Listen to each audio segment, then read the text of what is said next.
나아가네. 주님은 산 같아서 여전히 그 자리에 계셔. 눈을 들면 보이리라 날 위한 그 사랑. 주는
주임제 감사해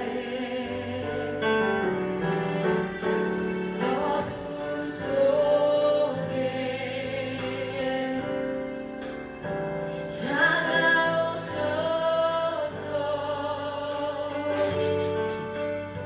주님의 영광 보게 하시네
예배합니다. 찬양합니다. 주님만 알아주소서. 예배합니다. 찬양합니다. 주님 홀로 높이까지 주님만을 예배합니다.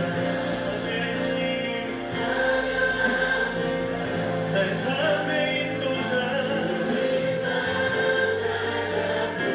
신실하신 하나님 예배합니다.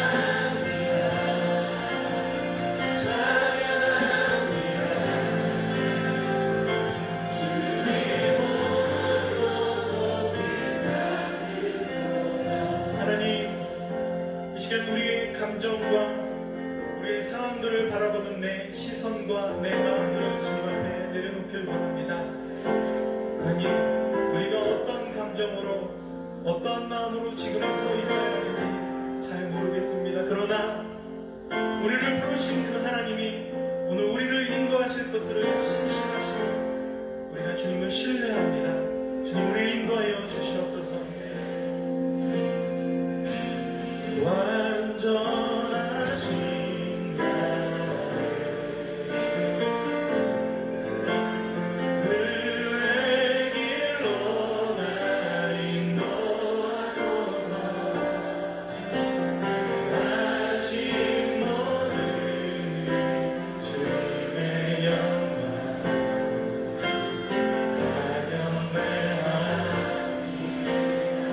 완전하신 주님, 내가 주님을 찬양합니다. 완전하신 나의 은혜 길로 날 인도하소서. 아직 모든 주님의 영광 우리 다시 한번 고백하며 찬양해 주시고 나서 고백하기 원합니다. 완전하신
주님으로 높이 받으소서 주님으로 높이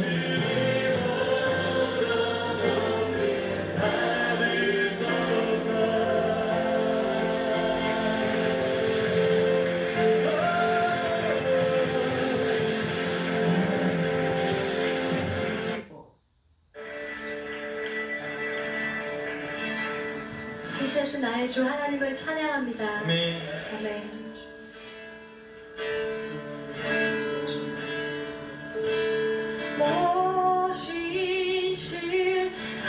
모신실하신 주 내 아버지여 늘 함께 계시니 두려움 없네. 그 사랑 변찮고 날 지키시며 어제나 오늘이 한결같이 시시하신 주님 찬양합시다. 오시시라 내 아버지여 내 아버지여 늘 함께 계시니 두려움 없네.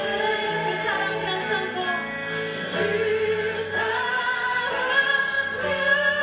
변찮고 날 지키시며 어제나 오늘이 한결같네. 어제나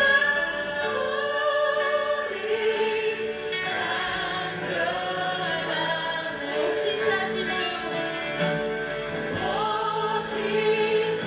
오시시하신 주 오시시하신 주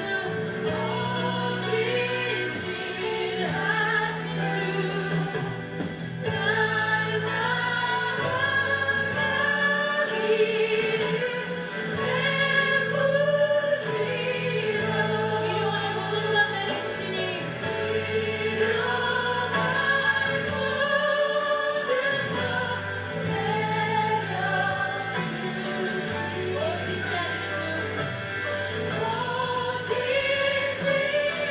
오시시하신 주 나의 구주 봄철과 또 여름 봄철과 또 여름 가을과 해와 달 별들도 다 주의 것 해와 달 별들도 다 주의 것 만물이 하나로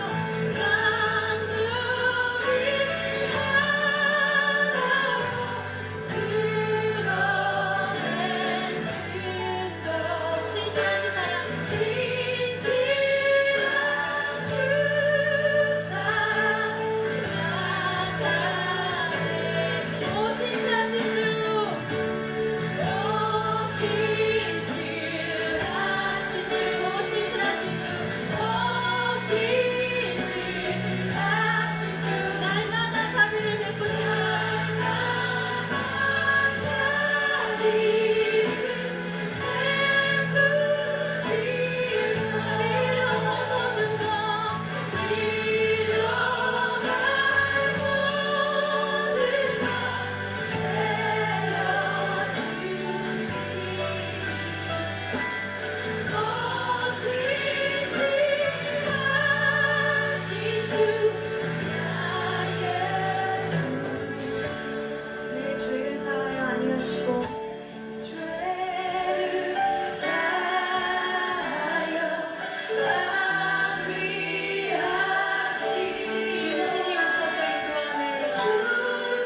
신실하신 주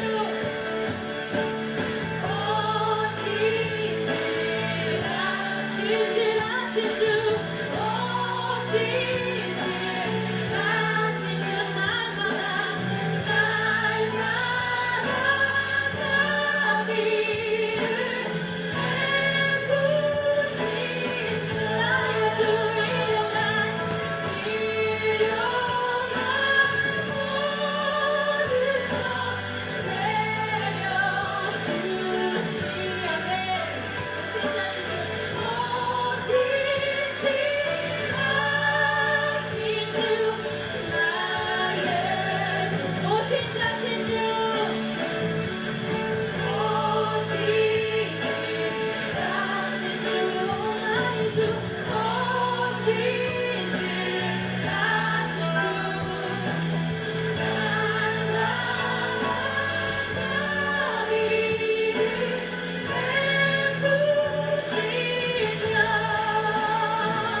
삼 월 27일 주일 낮 예배를 시작하도록 하겠습니다. 땅과 거기에 충만한 것과 세계와 그 가운데에 사는 자들은 다 여호와의 것이로다. 여호와께서 그 터를 바다 위에 세우시며 강들 위에 건설하셨도다. 여호와의 산에 오를 자가 누구며 그의 거룩한 곳에 설 자가 누구인가? 곧 손이 깨끗하며 마음이 정결하며 뜻을 허탄한 데 두지 아니하며 거짓 맹세하지 아니하는 자로다. 그는 여호와께 복을 받고 구원의 하나님께 의를 얻으리니 이는 여호와를 찾는 족속이요 야곱의 하나님의 얼굴을 구하는 자로다. 셀라. 아멘. 저희들을 창세 전에 택정하시고 여기까지 인도해 주신 주님 감사를 드립니다. 오늘 예배 가운데 임재하여 주시고 이 예배가 신령과 진정으로 드려지는 예배가 되게 하여 주시옵소서. 이 모든 말씀 거룩하신 예수 그리스도 이름으로 기도드리옵나이다. 아멘. 찬송가 11장을 하도록 하겠습니다. 홀로 한 분 하나님께 천하 만민 경배하라. 만국왕을 다스리고 온 세상 만민 기르신다. 만국왕을 다스리고 온 세상 만민 기르신다. 독생성자 예수님께 모든 죄인 회개하라. 세상 만민 구원하고 놀라운 은혜 베푸신다. 세상 만민 구원하고 놀라운 은혜 베푸신다. 보혜사 성령님께 모든 삶을 맡기어라. 말씀으로 도우시고 죄악을 이길 힘 주신다. 말씀으로 도우시고 죄악을 이기림 주신다. 아멘.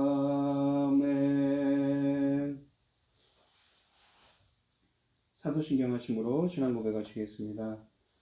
전능하사 천지를 만드신 하나님 아버지를 내가 믿사오며 그 외아들 우리 주 예수 그리스도를 믿사오니 이는 성령으로 잉태하사 동정녀 마리아에게 나시고 본디오 빌라도에게 고난을 받으사 십자가에 못 박혀 죽으시고 장사한 지 사흘 만에 죽은 자 가운데서 다시 살아나시며 하늘에 오르사 전능하신 하나님 우편에 앉아 계시다가 저희로서 산자와 죽은 자를 심판하러 오시리라. 성령을 믿사오며 거룩한 공예와 성도가 서로 교통하는 것과 죄를 사하여 주시는 것과 몸이 다시 사는 것과 영원히 사는 것을 믿사옵나이다. 아멘. 교동문 11번입니다.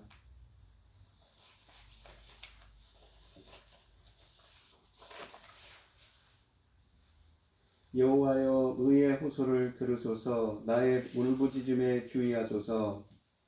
거짓되지 않는 입술에서 나오는 나의 기도에 귀를 기울이소서. 주께서 나를 판단하시며 주의 눈으로 공평함을 살피소서. 주께서 내 마음을 시험하시고 밤에 내게 오시어서 나를 감찰하셨으나 흠을 찾지 못하셨사오니 내가 결심하고 입으로 범죄하지 아니하리이다. 사람의 행사로 논하면 나는 주의 입술의 말씀을 따라 스스로 삼가서 포악한 자의 길을 가지 아니하였사오며 나의 걸음이 주의 길을 굳게 지키고 실족하지 아니하였나이다. 하나님이여 내게 응답하시겠으므로 내가 불렀사오니 내게 귀를 기울여 내 말을 들으소서.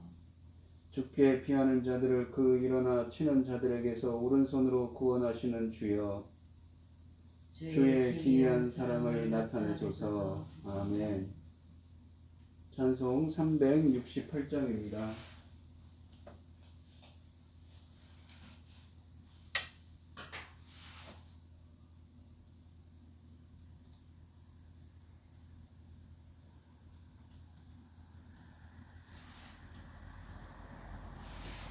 보여요?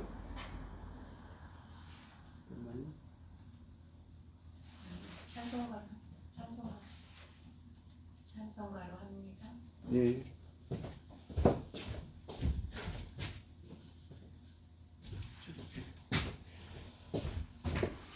찬송가 368장입니다. 주 예수여 은혜를 내려 주사 곧 충만케 하옵소서. 이 줄이고 목마른 나의 맘에 주 성령을 부으소서. 주 예수여 충만한 은혜 내 영혼에 부으소서. 주 예수만 나의 힘 되고 내 만족함 됩니다. 주 예수여 지에서 풀어주사 날 정결케 하옵소서. 이 세상의 유혹이 나의 맘에 틈 못하게 하옵소서. 주 예수여 충만한 은혜 내 영혼에 부으소서. 주 예수만 나의 힘 되고 내 만족함 됩니다. 옛 점사와 씨름하던 그 믿음을 주옵소서. 이 세상의 물결이 흉흉해도 날 평안케 하옵소서.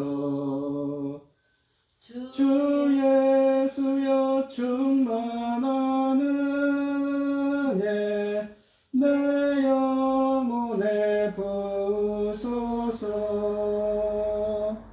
주 예수만 나의 힘 되고 내 만족함 됩니다. 주 예수여 완전한 주의 사랑 나 받기를 원합니다. 그 사랑이 내 맘에 충만하여 날 기쁘게 하옵소서. 주 예수여 충만한 은혜 내 영혼에 부으소서. 주 예수만 나의 힘 되고 내 만족함 됩니다. 내 마음에 임하신 주의 성령 늘 계실 줄 믿습니다. 그 은사를 나에게 부어주사 주 섬기게 하옵소서. 주 예수여 충만한 은혜 내 영혼에 부으소서. 주 예수만 나의 힘 되고 내 만족함 됩니다. 아멘. 주 여호와여 나의 영혼이 주를 우러러 보나이다. 주의 진리로 나를 지도하시고 교훈하소서. 여호와는 선하시고 정직하시니 그러므로 그의 도로 주인들을 교훈하시리로다. 전능하신 사랑하는 하나님 아버지, 앞이 보이지 않는 캄캄한 상황에서도 하나님께서 길 잃은 자들에게 길을 보이시고 인도하시니 참으로 감사드립니다. 세상이 아무리 질서가 없고 어지러워도 오직 하나님만 빛의 길로 인도하시니 저희가 어디를 바라보겠나이까. 오직 주님만 바라고 갑니다. 아멘. 하나님께서 주신 천국 같은 사명 감당하고 아버지 앞에 갈 수 있도록 도와주시옵소서. 아멘. 사랑하는 아버지 하나님, 지구촌이 어지럽습니다. 전해오는 소식들이 저희들의 마음을 아프고 우울하게 합니다. 예전에 저희 나라가 전쟁 속에 있을 때가 상기되어 저희 마음이 어수선합니다. 사랑하는 아버지 하나님, 큰 것이든 작은 것이든 모든 것은 전능하신 하나님 손에 달렸다고 저희는 보고 있습니다. 도와주시옵소서. 평안한 가운데 이 나라가 하나님 주신 제사장 나라사는 감당할 수 있도록 도와주시옵소서. 나라 백성들은 삶이 너무 힘든데 지도자는 마치 동문서답하는 것 같습니다. 힘없는 백성들을 도울 수 있는 지도자가 나올 수 있도록 도와주시옵소서. 아멘. 코로나로 온 나라는 아프고 혼란 가운데서 몸까지 병들어 아파하고 있습니다. 그가 채찍을 맞음으로 나음을 입었도다. 이 말씀의 이력이 이 나라에 나타날 수 있도록 하나님께서 친히 은혜로 베풀어 주시옵소서. 이 시간 말씀을 들고선 사랑하는 종을 보시옵소서. 오직 천국보다도 귀한 말씀을 열어주도록 지혜를 주시니 참으로 감사를 드립니다. 지치지 않도록 늘 붙잡아 주시옵소서. 그가 열어가는 말씀으로 길 잃은 자들에게 길을 열어주시고 빛이 어둠에 있는 자에게 빛의 길로 나올 수 있도록 도와 주시옵소서. 이 모든 말씀 억만 죄악 가운데서 날 구원하여 주신 예수 그리스도 이름으로 기도합나이다. 아멘.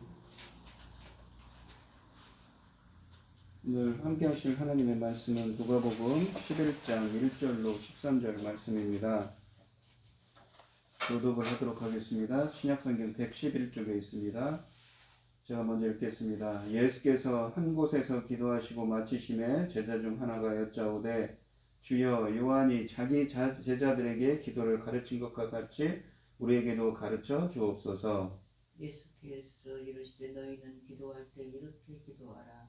아버지의 이름이 거룩히 여김을 받으시오며 나라가 임하옵시며 우리에게 날마다 일용할 양식을 주옵시옵고 우리가 우리에게 죄 지은 모든 사람을 용서하오니 우리 죄도 사하여 주시옵고 우리를 시험에 들게 하지 마시옵소서 하라. 또 이르시되 너희 중에 누가 벗이 있는데 밤중에 그에게 가서 말하기를 벗이여 떡 세 덩이를 내게 구워달라. 내 벗이 여행 중에 내게 왔으나 내가 먹일 것이 없노라 하면 그가 안에서 대답하여 이르되 나를 괴롭게 하지 말라. 문이 이미 닫혔고 아이들이 나와 함께 침실에 누웠으니 일어나 내게 줄 수가 없노라 하겠느냐. 내가 너희에게 말하노니 비록 벗됨으로 인하여서는 일어나서 주지 아니할지라도 그 간청함을 인하여 일어나 그 요구대로 주리라. 내가 또 너희에게 이르노니 구하라 그러면 너희에게 주실 것이요 찾으라 그러면 찾아낼 것이요 문을 두드리라 그러면 너희에게 열릴 것이니 구하는 이마다 받을 것이요 찾는 이가 찾아낼 것이요 두드리는 이에게 열릴 것이니라. 너희 중에 아버지 된 자로서 누가 아들이 생선을 달라 하는데 생선 대신에 뱀을 주며 알을 달라 하는데 전갈을 주겠느냐. 너희가 악할지라도 좋은 것을 자식에게 줄 줄 알거든 하물며 너희 하늘 아버지께서 구하는 자에게 성령을 주시지 않겠느냐 하시니라. 아멘. 찬송가 364장입니다.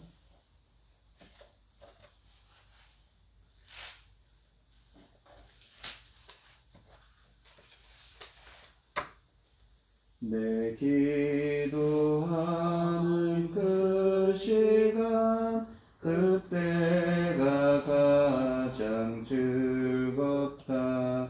이 세상 근심 걱정에 얽매인 나를 부르사 내 진정 소원 주 앞에 낱낱이 바로 아뢰어 큰 불행 당해 슬플 때 나 위로 받게 하시네. 내 기도하는 그 시간 내게는 가장 귀하다. 저 광야 같은 세상을 끝없이 방황하다가 위태한 길로 나갈 때 주께서 나를 이끌어 그 보좌 앞에 나아가 그 은혜 받게 하시네. 내 기도하는 그 시간 그때가 가장 즐겁다. 이때껏 지은 큰 죄로 내 마음 심히 아파도 참 마음으로 뉘우쳐 다 숨김없이 아뢰면 주 나를 위해 복 주사 새 은혜 부어 주시네. 내 기도하는 그 시간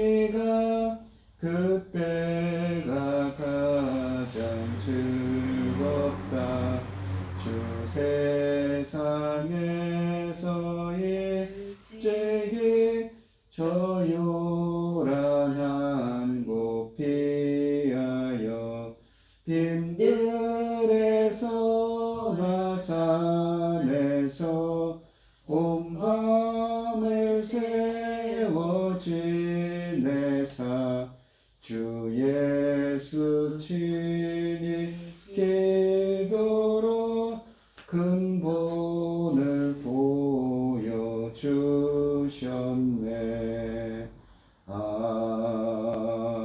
아멘. 오늘 본문 말씀의 제목은 그를 구하라입니다. 이 본문을 보시면, 이 본문 말씀을 보시면 본문에서 예수님은 기도를 강조하고 있습니다. 예수님의 제자가 기도를 가르쳐 달라고 하니까 기도에 대한 말씀을 하시는데, 제자들은 예수님께 기도에 대해 물었습니다. 예수님은 그들에게 기도의 모범을 보이시고 기도로 하나님을 찾는 일의 중요성을 강조하는 이야기를 들려주시고 계십니다. 1절로 2절 말씀을 보시면 예수께서 한 곳에서 기도하시고 마치심에 제자 중 하나가 여짜오되 주여 요한이 자기 제자들에게 기도를 가르친 것과 같이 우리에게도 가르쳐 주옵소서라고 되어 있습니다. 여호와께서 이르시되 너희는 기도할 때 이렇게 하라. 아버지여 이름이 거룩히 여김을 받으시오며 나라가 임하옵시며 라고 되어 있습니다.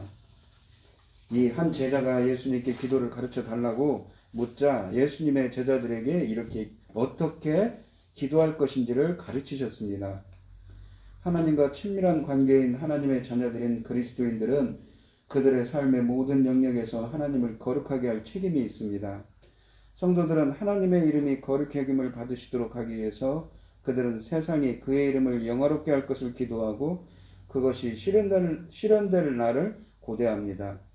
여기 보시면 나라가 임하옵시며 라는 말은 나라, 바실레이아, 하나님의 나라가 임한다는 것은 하나님의 통치를 의미하는 말입니다. 왜냐하면 바실리우스란 말이 왕이라는 뜻이거든요. 왕국.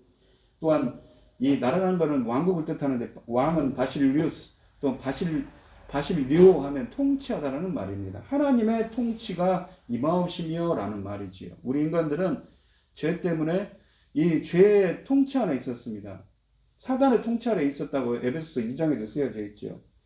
이 로마서 5장 20절로 21절 말씀에 보면 율법이 들어온 것은 범죄를 더하게 하려 함이요 그러나 죄가 더한 곳에 은혜가 더욱 넘쳤나니 이는 죄가 사망 안에서 왕노릇한 것 같이 은혜도 또한 의로 말미암아 왕노릇하여 은혜가 의 그러니까 주님 예수 그 공정하신 하나님의 강권적인 역사를 말미암아 은혜가 왕노릇한다면 은혜가 통치하여서 우리 주 예수 그리스도로 말미암아 영생에 이르게 하려 하십니다. 주님의 통치로 말미암아 이 주님의 통치가 임하면 하나님의 은혜로 말미암아서 영생에 이르게 한답니다. 그러면서 로마서 6장이 시작하는데 어떤 은혜입니까? 바로 예수 그리스도께서 주시는 성령의 은혜이지요. 보시면 이 왕노릇하여라는 말은 바실리오 그러니까 통치한다는 말입니다. 이 은혜가 넘친 것은 공정하신 하나님의 의로 말미암아 왕노릇하여 영생에 이르게 하기 위해서라는 의미입니다. 어떤 은혜라고 했냐면 성령세례의 은혜입니다. 예수님은 본문에서 무엇을 구하고 소망해야 하는지를 가르쳐 주십니다. 우리에게 필요한 것보다 하나님의 이름과 나라를 먼저 구하라고 하시지요. 이것은 내 입술의 간구만 아니라 내 모든 삶이 하나님의 이름과 하나님의 나라를 추구하는 기도가 되어야 한다는 뜻입니다. 그 기도는 내 욕망을 하나님의 능력으로 채우는 수단이 아닙니다. 기도는 하나님 중심적인 것이 되어야 한다는 것이지요. 이 3절 말씀을 보시면 우리에게 날마다 일용할 양식을 주시옵고 라고 되어 있습니다. 일용이라는 것은 매일 필요하다라는 말이죠. 우리가 날마다 필요한 양식을 매일매일 쓸만한 양식을 주옵시오 라고 되어 있는데 이 양식이라는 말이 정관사가 붙어서 특정한 아르토스입니다. 빵을 뜻하죠. 특정한 빵입니다. 우리가 성경을 보시면 이 출애굽기 16장 4절을 보시면 이런 말씀이 있습니다. 출애굽할 때 이스라엘 백성들에게 만나를 주시지요. 그때 여호와께서 모세에게 이르시되 보라 내가 너희를 위하여 하늘에서 양식을 비같이 내리리니 백성이 나가서 일용할 것을 날마다 거둘 것이라. 이같이 하여 그들이 내 율법을 준행하나 아니하나 내가 시험하리라 라고 되어 있습니다. 그러니까 모세가 이 출애굽을 해서 이스라엘 백성들에게 일용할 양식을 하늘에서 비같이 내려주신다고 주님이 그러시지요. 바로 그 만나입니다. 하나님께서 주신 만나입니다. 이것을 요한복음 6장 32절로 32절에 35절에 보시면 바로 주님께서 주시는 생명의 빵에 대한 이야기를 합니다.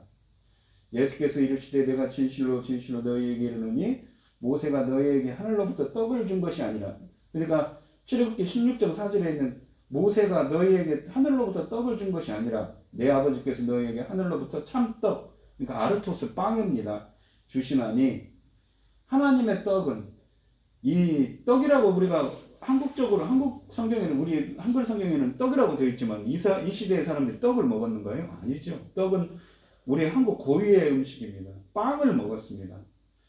하나님의 빵은 하늘에서 내려 세상에 생명을 주는 것이라 생명의 빵인 것이지요. 그들이 이르되 주여 이 떡을 이 빵을 항상 우리에게 주소서. 예수께서 이르시되 나는 생명의 떡이니 생명의 빵이니 내게 오는 자는 결코 줄이지 아니할 터이요 나를 믿는 자는 영원히 목마르지 아니하리라 라고 되어 있습니다.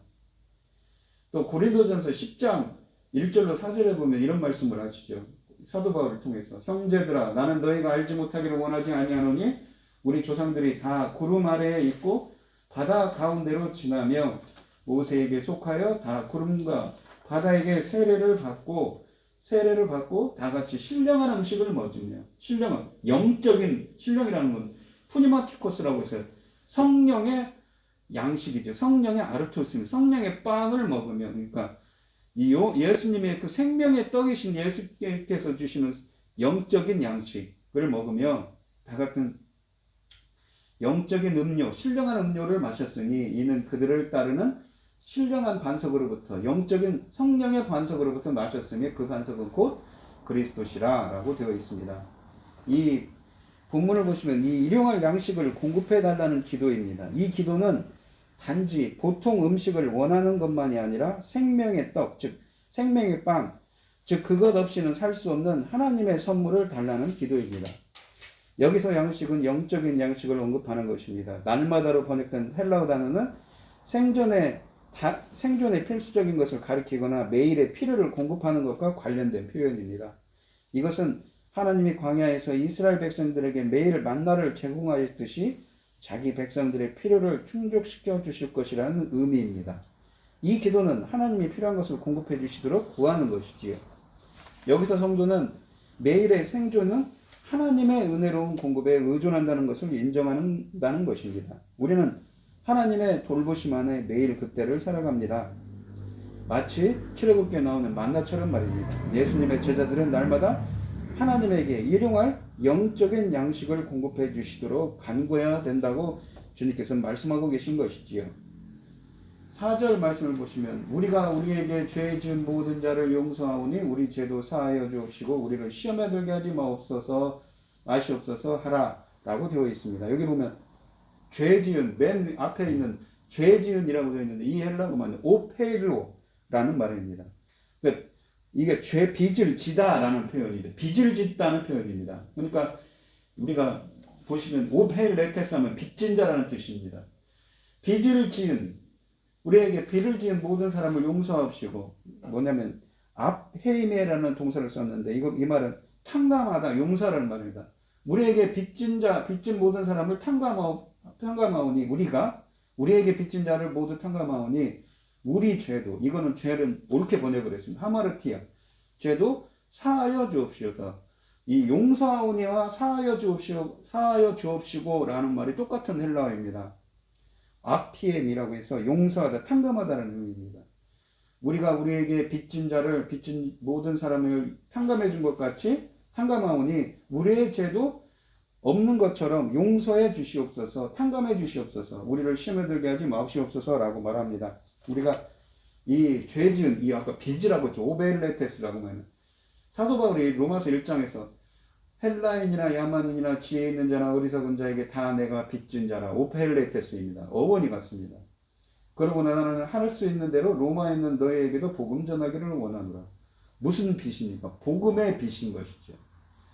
이 사도 바울은 이 다메섹 도상에서 빛으로 오신 예수 그리스도를 만나고 복음의 빚진 자가 되었습니다. 그래서 자기는 복음의 빚진 자로서 그 복음의 빛을 갚기 위해서 복음을 전하기를 원한다는 것. 이건 제사장적인 사명인 것입니다. 그러니까 예수님의 제자들이 복음을 전하러 가는 것이 빚진 자처럼 이 자신에게 그 복음을 전함을 받아서 이렇게 구원받은 자들을 이 봇을 탕감하는 것처럼 우리의 죄도 사해달라고 하는 것이지요.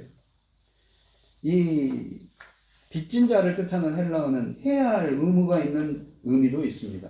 그러므로 이 로마서 1장 14절로 15절을 보면 바울은 자신이 복음의 빚진 자로서 로마의 복음을 전해야 할 의무가 있다고 말하는 것이지요. 이 본문 말씀은 이 본문 말씀에서 누가복음 11장 4절에서 하나님의 백성에게는 날마다 공급하심이 필요하듯 또한 예수님께서는 날마다 죄사함도 필요하다고 말씀하시는 것입니다. 예수님은 그의 제자들에게 기도하는 법을 가르치시면서 죄사함을 하나님과 그들의 관계의 초석으로 삼으셨습니다.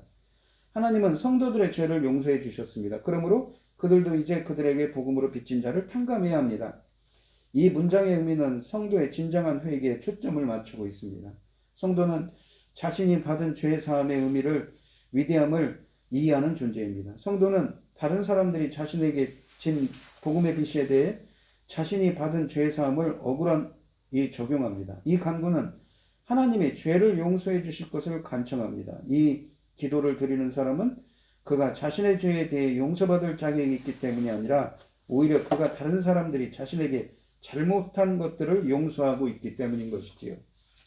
또한 이 본문에 보시면 우리를 시험에 들게 하지 마시옵소서라고 되어 있습니다. 이 시험이라는 말이 페이라스모스라는 말입니다. 하나님은 우리를 시험에 들게 이끄시는 분이 아닙니다. 그는 사람들이 악을 행하도록 유혹하시지 않습니다. 이 시험이라는 이 헬라어 페이라스모스는 라스모스로 번역된 헬라어는 시험, 테스트, 유혹, 그리고 시련을 의미합니다. 이 문맥에서는 시련과 유혹에서 영적으로 보호해 줄 것을 요청하는 것으로 해석할 수가 있습니다. 성도들은 물론 그것을 결코 바라지 않습니다. 시련이 다가올 때 예수의 제자들은 그것에 굴복하지 않도록 기도해야 한다는 것이지요. 시련은 종교적인 박해를 받아서 제자들이 자신들의 믿음을 저버릴 위험한 상황에 놓일 수도 있다는 것을 암시해 줍니다. 아니면 이 헬라어는 시험을 가리킬 수도 있습니다. 이 시험은 제자들을 미혹시켜서 죄를 짓게 만드는 것이지요. 또는 이 간구는 예수의 제자가 죄의 세력에 굴복하지 않도록 하나님이 도와주시기를 간청하는 것입니다.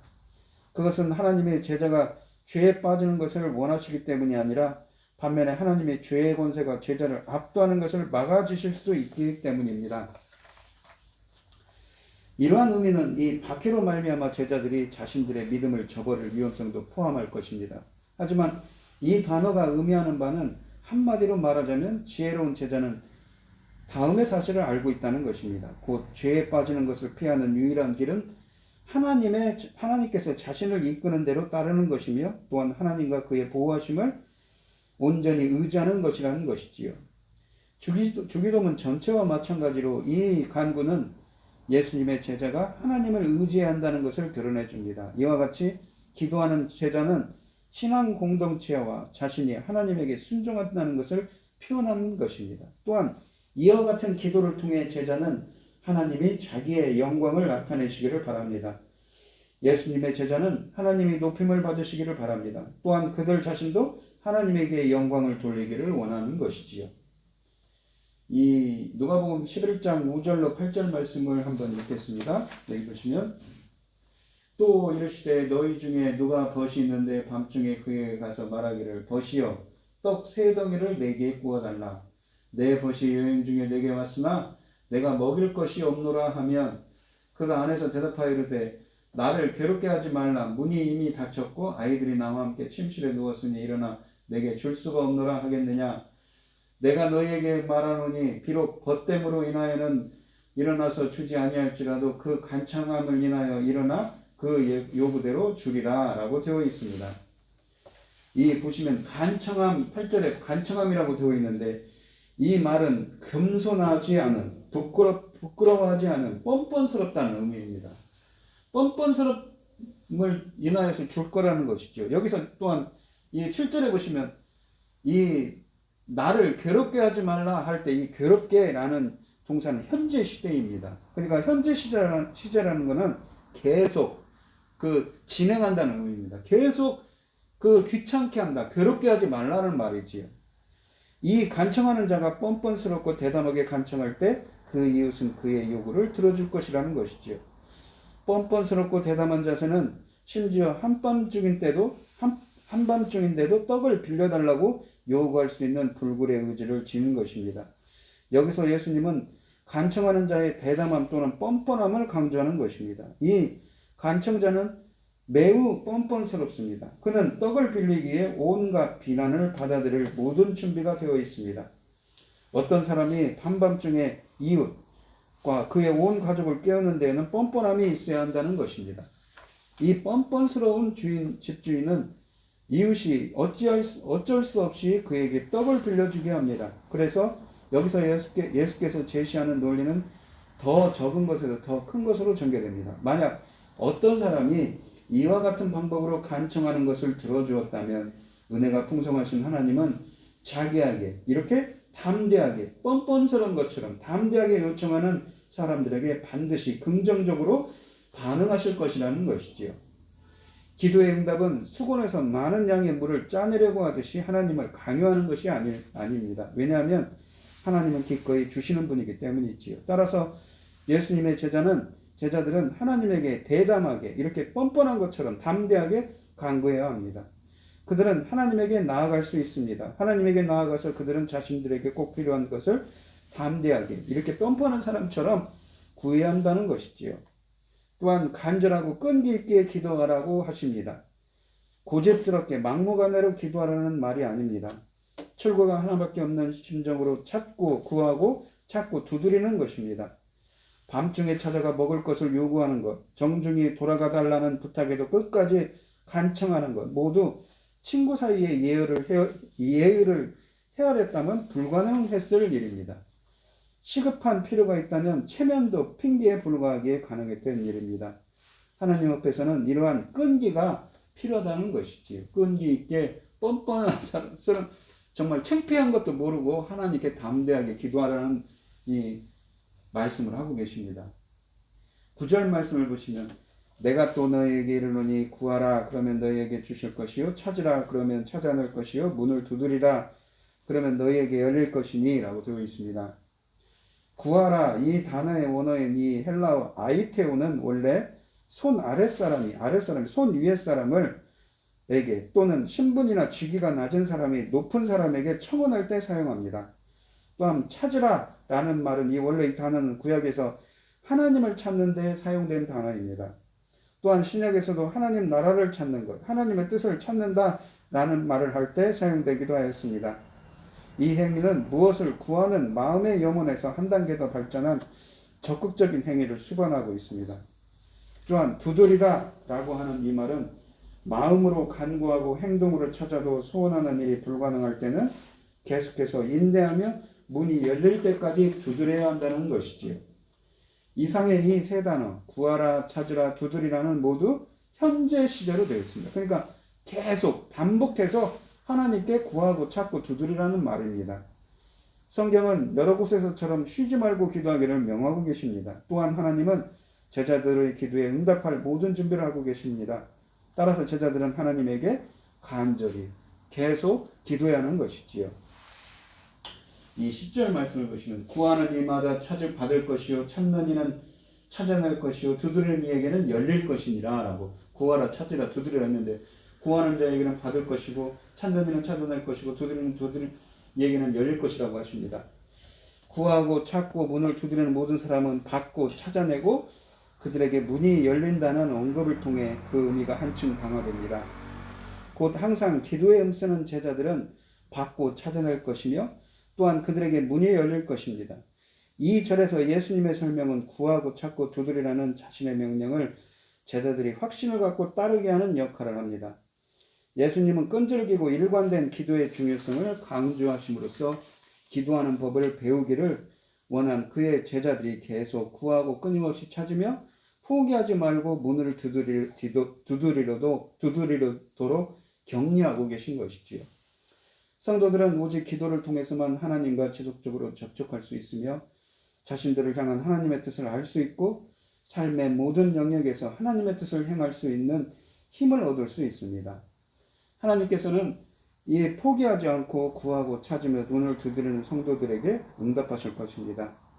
여기 세 동사 구하라, 찾으라, 두드리라 이 동사들은 오직 하나님만이 제공하실 수 있는 것을 기꺼이 구하고자 하는 믿음을 묘사하고 있습니다. 또한 분실하였거나 어디에 두었는지 모르는 것을 포기하지 않고 찾는 믿음과 출입을 허락받기 위해 닫힌 문을 기꺼이 두드리는 믿음을 묘사하는 것입니다. 이 모든 경우에 성도들은 하나님 앞에 나아갈 수 있고 하나님은 응답하시기를 원하십니다. 예수님은 구하는 이마다 받을 것이요 찾는 이가 찾을 것이요 두드리는 이에게 열릴 것이라고 약속하셨습니다. 하나님은 선지자 예레미야에게 이 예레미야서 29장 13절 말씀해 보시면 너희가 전심으로 나를 찾고 찾으면 나를 만나리라고 말씀하셨지요. 자신들의 필요를 하나님의 존전에 가져가는 자들은 그들의 요구가 만족될 것을 확신해도 된다는 사실을 강조하기 위해 세 가지 동사 구하다, 찾으라, 문을 두드리라 라는 말씀을 사용하고 계십니다. 이 세 가지 행동은 모두 기도에 대한 이 상징들입니다. 때로 하나님은 그리스도인의 기도에 즉각 응답하시지는 않습니다. 그들은 때로 계속 문을 두드리며 하나님의 응답을 기다려야 합니다. 그러나 우리가 기도를 통해 포기하지 않고 하나님을 신뢰한다면 우리는 받고 찾아내고 문이 열리는 것을 경험할 것이라고 예수님은 약속하고 계신 것이지요. 하지만 성도들은 예수님의 말씀을 백지수포로 생각해서는 안 됩니다. 기도는 우리가 원하는 것이면 무엇이든지 얻을 수 있는 마술이 아닙니다.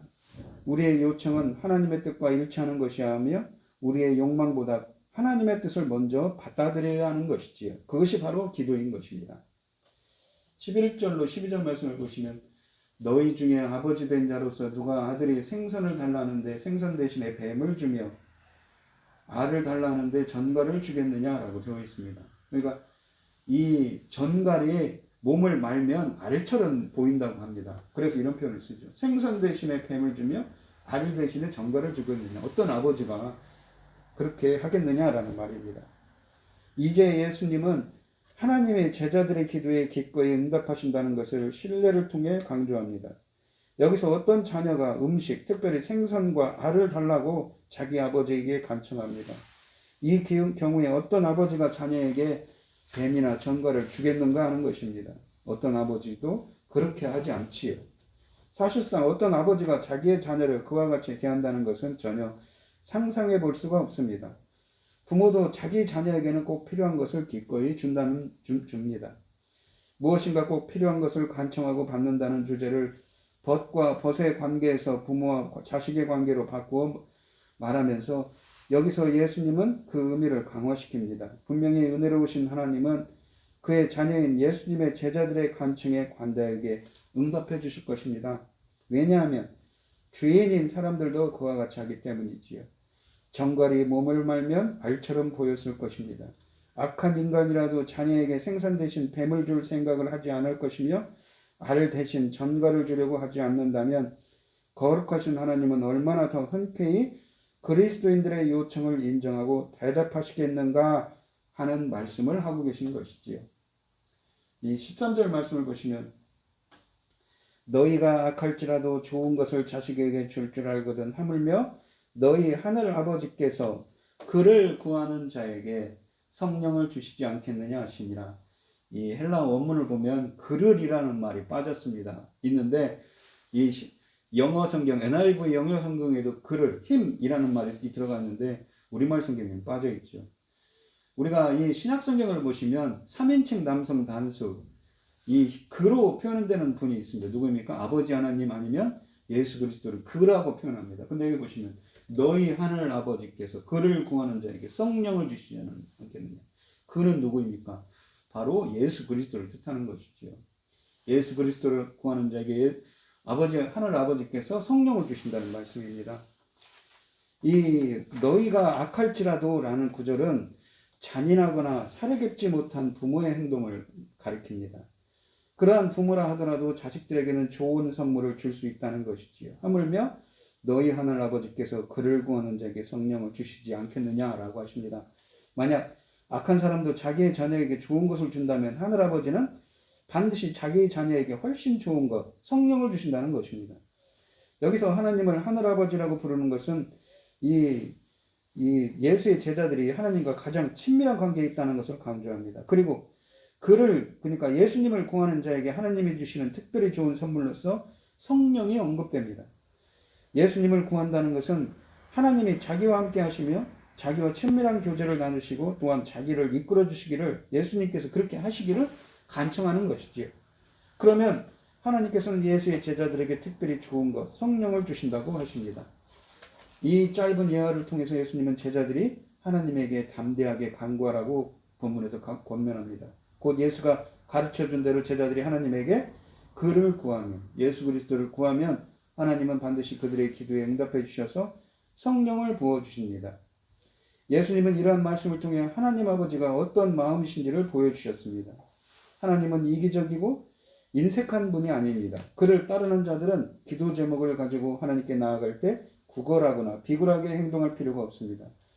그는 하나님께서는 그들을 이해하시고 사랑하시며 위로하시고 그를 구하는 자에게 기꺼이 성령을 주시는 사랑의 아버지라는 것이지요. 성령은 하나님의 가장 소중한 선물이며 그는 그를 구하는 자에게 자신을 주는 일을 거부하시지 않기 때문에 성도들은 그들의 사소한 모든 필요들도 하나님이 공급하실 것을 믿을 수 있습니다. 완전한 하늘의 아버지께서 자기의 자녀들에게 가장 최선의 것을 주시지 않겠는지요. 그가 주실 수 있는 가장 귀중한 선물은 성령입니다. 그는 자신이 죽으시며 부활하시고 하늘로 승천하신 후에 모든 성도들에게 성령을 주시겠다고 요한복음 15장 26절에서 약속하셨습니다. 그리고 그를 구하는 자에게 십자가에서 죽으시고 부활하신 예수 그리스도께서 성령 하나님을 주십니다. 우리가 이 로마서 강해를 하면서 이런 말씀을 했지요. 십자가에서 죽으시고 부활하신 예수 그리스도께서 제자들에게 나타나서 이런 말씀을 하십니다. 이 말씀을 하시고 그들을 향해서 숨을 내쉬며 이르시되 성령을 받으라. 이 숨을 내쉰다, 성령을 받으라고 합니다. 숨을 내쉰다라는 말이 엠프이사라고 했습니다. 안에 휘오라는 말입니다. 태어나다, 태어나게 하다, 창조하다는 말입니다. 태어나다, 이 생명을 주다라는 뜻입니다.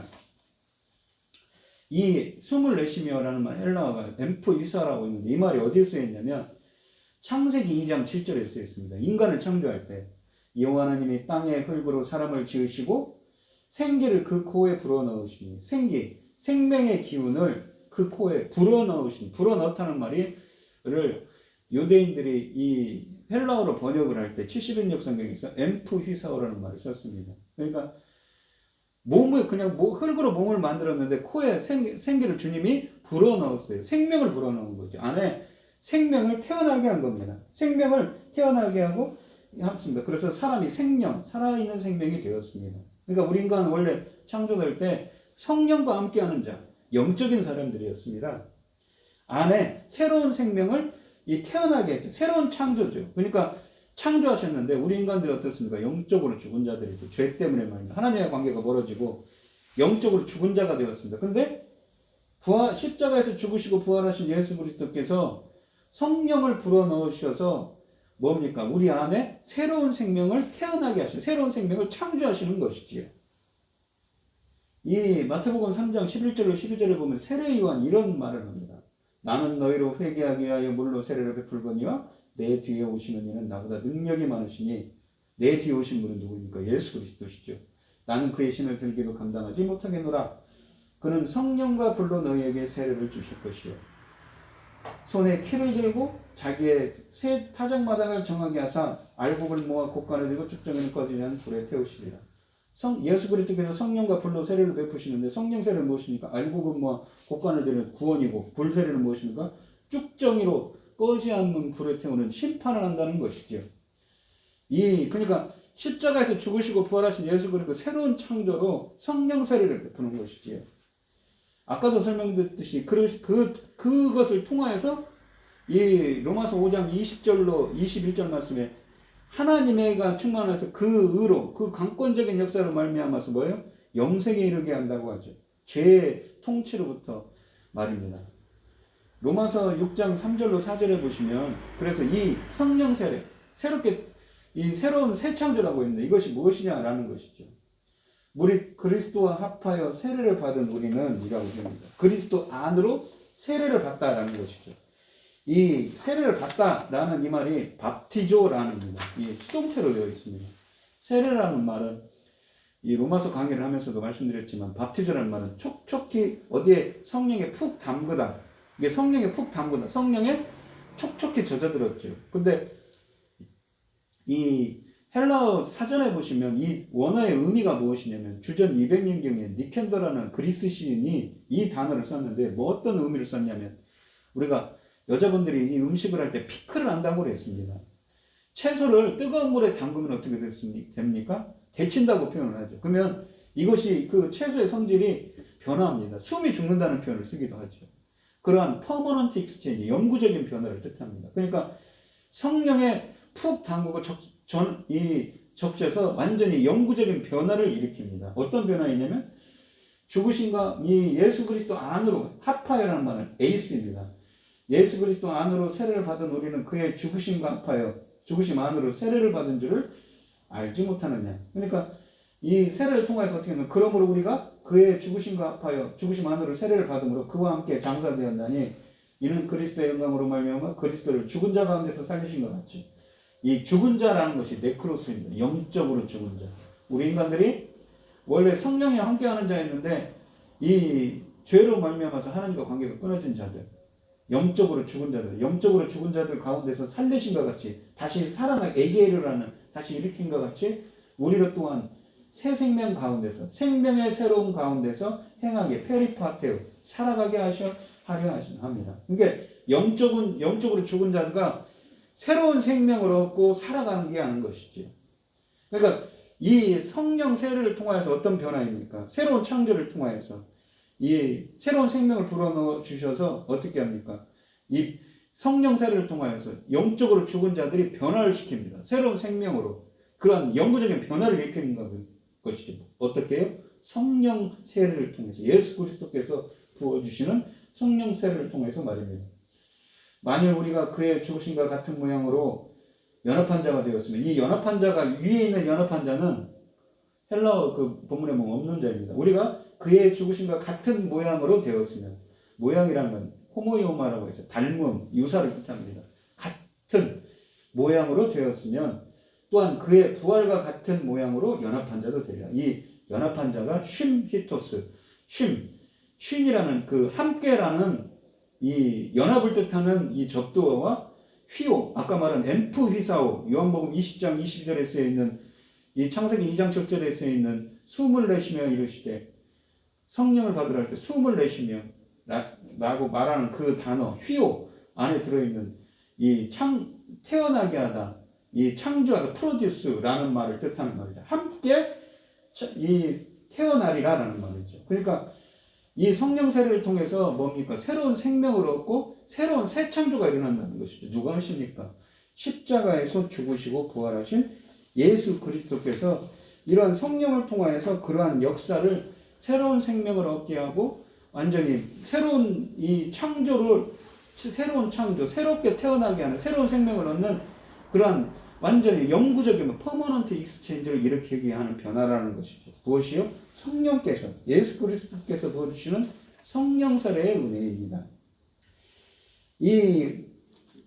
그래서 보시면 그리스도의 십자가에서 이미 우리의 옛사람도 그와 함께 못 박혔고 이제는 완전히 우리는 부활하신 예수 그리스도에서 완전히 새로운 피조물이 되었다는 이 고린도후서 5장 17절과 같은 의미입니다.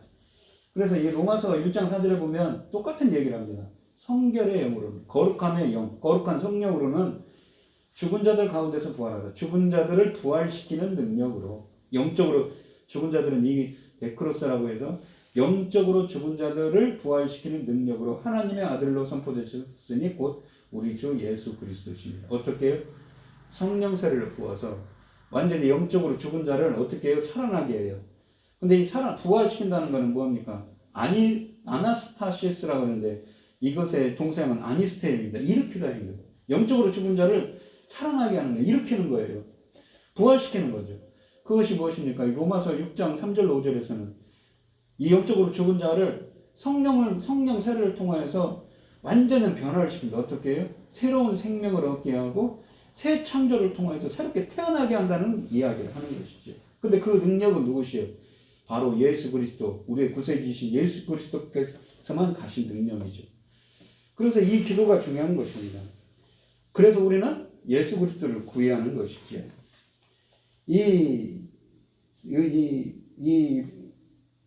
보시면 그래서 어떻습니까? 그래서 이렇게 성령 세례를 받은 자들은 어떻게 됩니까? 죄가 너희를 주장하지 못하리니. 이 주장하다 이 말이 뭐냐면 큐리오스가 주님이거든요. 그러니까 주인 되지 못한다는 거예요. 더 이상 너희를 통치하지 못하리니 이는 너희가 법 아래에 있지 않고 은혜 아래에 있습니다. 어떤 은혜입니까? 성령 세례의 은혜에 있어서 죄가 더 이상 통치하지 않았습니다. 예수 그리스도의 그 주님의 은혜의 통치 아래 들어가는 것이지요. 어떻게 되었을 때요? 성령 세례를 통하여서 말입니다.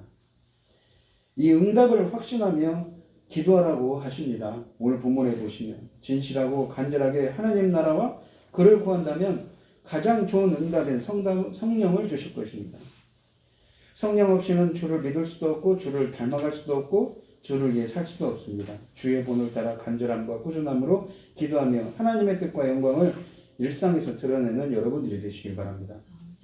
우리가 구약 성경을 보면 이런 주님을 구하라는 표현이 많이 있습니다. 이 본문 말씀처럼 그를 구하라라고 그를 구하는 자에 좋은 것으로 성령을 주신다고 예수님께서 말씀하시는데 예레미야서에 보면 여호와여 내가 알거니와 사람의 길이 자신에게 있지 아니하니 이 길이라는 것은 데레크라는 이 히브리어인데 뭐냐면 인생의 어떤 삶의 방향성을 뜻하는 거예요. 사람의 인생의 길이 자신에게 있지 않다는 거예요. 우리 인생의 길 누구입니까? 하나님께서 주인이라는 것이죠. 그 걸음, 하나님의 걸음을 지도하며 걷는 자에게 있지 않아요. 걷는 자, 우리 자에게 우리 것이 아니라는 거. 우리 인생은 하나님이 주관하신다는 것이죠. 그래서 우리는 너는 내게 부르짖으라. 하나님께서 이렇게 말씀하십니다. 예레미야서 33장 3절에 너는 내게 부르짖으라. 내가 내게 응답하겠고 내가 알지 못하는 크고 비밀한 일을 내게 보이리라. 부르짖으라라고 기도하라는 것이죠. 비밀한 크고 비밀한 일을 보여주신다고 하십니다. 예레미야서 29장 11절로 14절 말씀을 보시면 여호와의 말씀이라 너희를 향한 나의 생각을 내가 아나니 평안이요 재앙이 아니니라. 너희에게 미래의 희망을 주는 것이니라. 너희가 내게 부르짖으며 내게 와서 기도하면 내가 너희들의 기도를 들을 것이요 너희가 온 마음으로 전심으로 나를 구하면 나를 찾을 것이요 나를 만나리라. 이것은 여호와의 말씀이니라. 나는 너희들을 만날 것이며 너희를 포로된 중에서 다시 돌아오게 하되 내가 쫓아보내었던 나라들과 모든 곳에서 모아 사로잡혀 떠났던 그곳으로 돌아오게 하리라. 이것은 여호와의 말씀이니라. 구약 성경에도 이렇게 주님께서 구하고 찾고 두드리면 만나주신다고 하시지 않습니까? 오늘 본문 말씀을 보시면 한 제자가 예수님께 와서 어떻게 기도해야 됩니까? 말합니다. 그럴 때 한 비유를 들어서 말씀하시죠. 주기도문 예를 들으시고 또한 한 비유를 통해서 밤중에 실례가 되는데도 불구하고 뻔뻔스럽게 친구에게 와갖고 떡 3덩이만 빌려달라고 남이 자는데도 뻔뻔스럽게 그렇게 수치도 모르고 창피한지도 모르고 그렇게 담대하게 구하라고 합니다. 무엇을 구해야 됩니까? 하나님 나라와 하나님의 뜻과 또한 이 본문에 있는 것처럼 우리 구주이신 예수 그리스도를 구해야 됩니다. 그를 구하는 자에게는 주님께서 이 예레미야서의 말씀처럼 만나주신다고 하시지 않습니까? 주님께서 만나주시고 그들에게 은혜를 베풀어 주셔서 성령 세례의 은혜를 주셔서 주님의 통치 아래 들어오게 한다고 본문에서는 말씀하고 계십니다. 이 예수님 말씀처럼 주님을 간절히 구하고 찾고 두드려서 주님을 만나고 성령의 은혜가 충만한 여러분들이 되시기를 축원드리겠습니다. 기도하겠습니다. 하나님 아버지 감사합니다. 오늘 주신 말씀에서 예수님께서는 기도를 어떻게 해야 되는지 말씀하십니다. 구하라 찾으라 두드리라 하시지요. 간절히 어떻게 간절히 구합니까? 창피도 모르고 떡 3덩이를 구한 친구에게 온 한밤중에 온 사람처럼 창피도 모르고 담대하게 꾸준히 계속 주님을 구하고 간절히 구하고 찾고 두드리면 주님께서는 만나주신다고 하셨습니다. 그를 구하는 자에게 성령을 부어주시는 은혜를 주신다고 하시지요. 이 기도의 말처럼 항상 주님의 뜻과 주님의 나라와 주님의 통치와 주님의 뜻을 구하며 우리의 구세주이신 예수 그리스도를 구하는 저희들이 되게 하여 주시옵시고, 이 예레미야서의 말씀처럼 저희들이 간절히 주님을 구할 때 주님께서 만나 주시고 응답하여 주시고 함께하여 주셔서 저희들을 인도하여 주시옵소서. 한량없는 은혜로 함께하여 주시옵소서. 주님 바라옵건대 이 나라를 위해서 기도를 드립니다. 우리 나라가 정말 새로운 지도자가 세워졌는데 올바른 길로 갈 수 있도록 주님께서 이 나라를 붙들어 주시고 위정자들을 붙들어 주시옵시고, 또한 코로나19로 많은 사람들을 신음하고 있습니다. 경제적으로 또 원치 않는 질병을 고생하는 분들 많이 있는데 어디에 있건 주 예수 그리스도의 은혜가 함께하여 주시옵소서.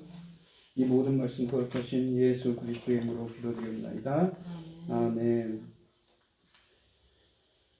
찬송가 413장입니다.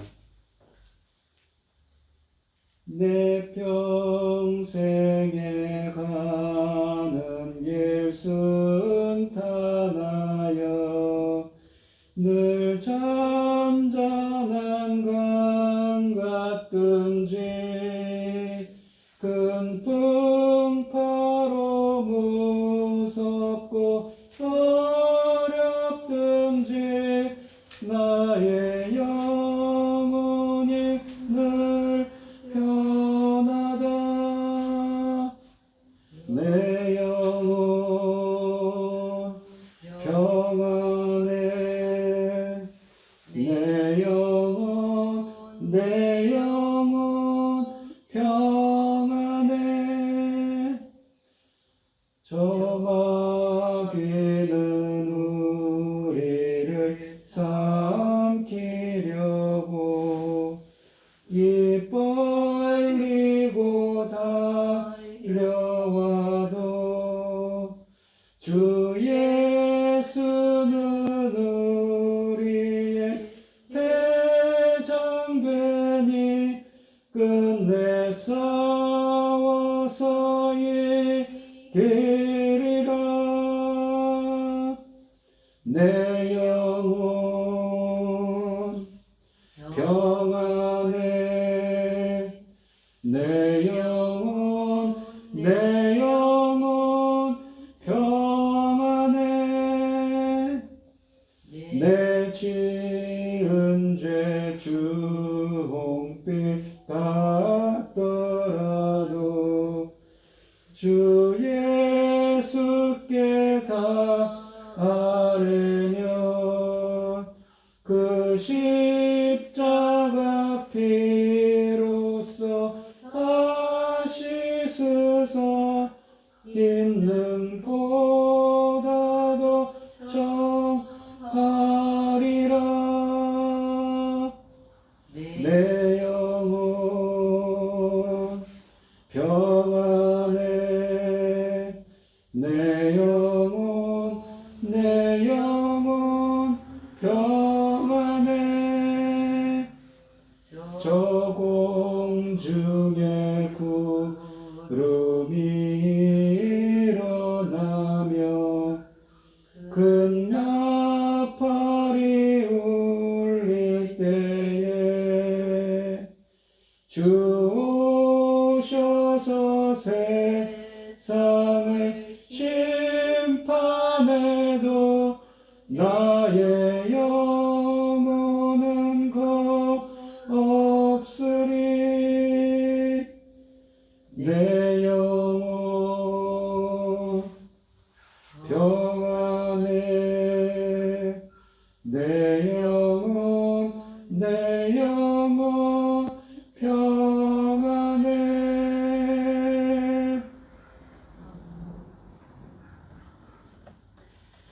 우리에게 모든 것을 주신 주님 참 감사를 드립니다. 오늘 이 시간 주님이 주신 은혜, 많은 은혜와 사랑에 감사드리며 주님께 귀한 예물을 드리는 손길을 드리겠습니다. 드려지는 손길들마다 주님께서 기억해 주시고 이 간과 기도에 귀 기울여 주시고 응답하여 주셔서 주님의 기뻐하시는 뜻을 행할 수 있도록 저희들을 인도하여 주시옵소서. 주님이 정하신 곳에 쓰여지는 물질들이 되게 하여 주시고 주님이 영광 돌릴 수 있는 저희 말씀 교회가 되게 하여 주시옵소서. 기뻐받아 헌행하여 주실 줄 믿사오며 이 모든 말씀 거룩하신 예수 그리스도의 이름으로 기도드리옵나이다. 아멘. 아멘. 찬송가 5장을 하시고 축도하심으로 오늘 예배를 마치도록 하겠습니다. 이 천지가 만물들아 복 주시는 주 여호와 전능성부 성자 성령 찬송하고 찬송하세. 아멘.